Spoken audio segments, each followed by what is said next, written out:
The first thing we're going to look at doing is spacing our letters out the correct way. We want to figure out where the middle of our paper is. So knowing that my paper is 8.5 by 11, my halfway point is 4.25. 4.25 plus 4.25 is going to be 8.5.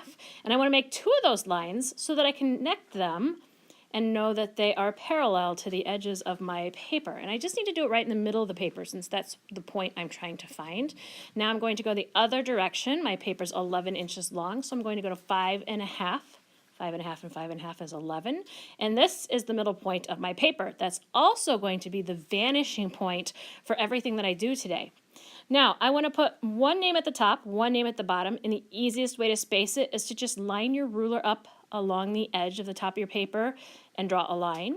That'll be the tops of my letters. We're going to do the same thing at the bottom of the paper, line it up at the edge and draw a line. That'll be the bottom of my letters for my second word or name. And then I want these letters to be about 2.5. Let's go 2.5 inches tall. So I'll mark a 2.5 inch mark there. And I can come down here and say 2.5, so I put one at my 0 for another 2.5 line. And then I want to do it on both sides of the paper because I want to connect those two to have horizontal parallel lines. And this ensures that my top letters are 2.5 inches tall and my bottom letters are 2.5 inches tall. So make sure you're keeping your ruler on there pretty firm. You don't want it to wiggle off your paper.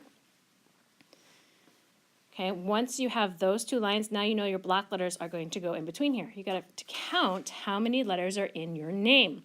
So my first name's too long. I'm going to shorten it to Chris, C-H-R-I-S, remembering that the R is going to be the middle of that word on the top. And the bottom, I'm going to do my last name, C-O-N-G-D-O-N. That's going to be 7. So now I need to divide up this portion into about 7 letters. So it's going to be a little off since it's 11 inches. So just to keep it nice and easy, we're going to do our letters 1.5 inches wide.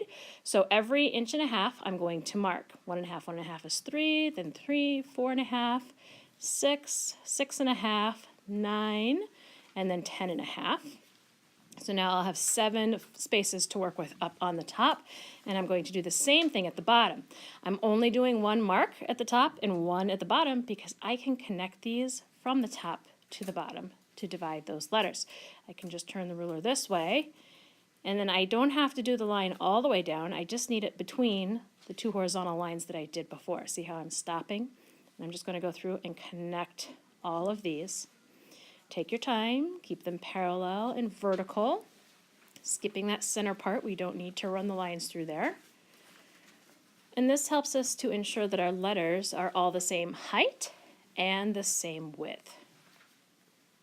Keep working across until I get down here to the end, like that. Now I have to start thinking about my letters and how many letters I have. So C-H-R-I-S is 5, but I have 7 of these. So I know the middle one, 3 over from either side. This is the middle, and my middle letter's an R. So I'm going to start sketching that out. You can either do it right away with a ruler, or you can go through and you can just kind of sketch that letter in. Remember, we want these to be block letters, so they have to stop at the top, the bottom, and the sides. You don't want to stop it short and not have it reach all the way top or side because then they'll end up being different sizes.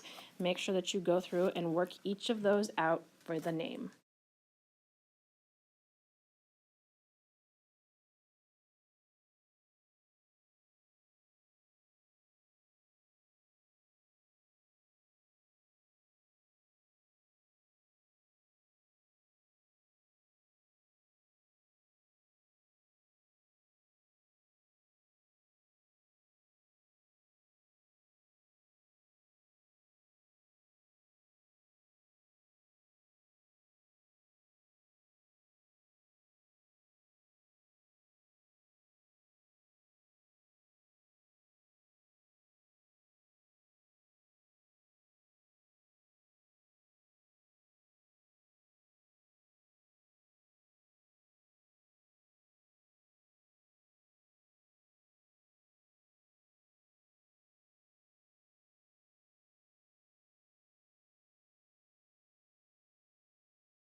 All right, now that I have my letters roughed in and blocked in, I'm going to start working with that vanishing point. Remember, that vanishing point goes out to the edge of every curve and every corner of the letters that we need to see. You have a lot of letters here, so it's going to look like a lot of lines until we start erasing the extra parts. And the easiest way to do that is to keep pivoting on your pencil. You can either pivot from the corner of the letter and then move your ruler to the vanishing point, or start with your pencil on the vanishing point and pivot it and until the ruler hits the edge of a letter. Don't forget you need to do the insides of the letter too, and they should connect back to that vanishing point. I'm going to be checking with a ruler to see if you were working on that. With all the extra lines on here, it can become a little confusing which ones you're drawing and which ones you aren't. Like on this S right here, I know I have to have a curve somewhere.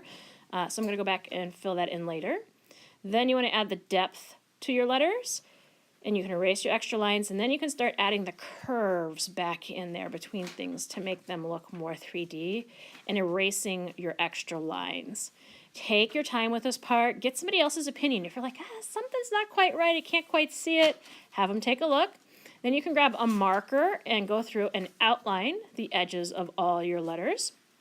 And after you outline all of the edges of your letters, with that marker, you can always go back through with a big eraser and double check and erase any of those pencil marks that are still in there as much as possible and clean it up. You can use colored pencils or regular pencils for this next part. You notice I'm adding a little value. I'm coloring harder on one side and then getting lighter across.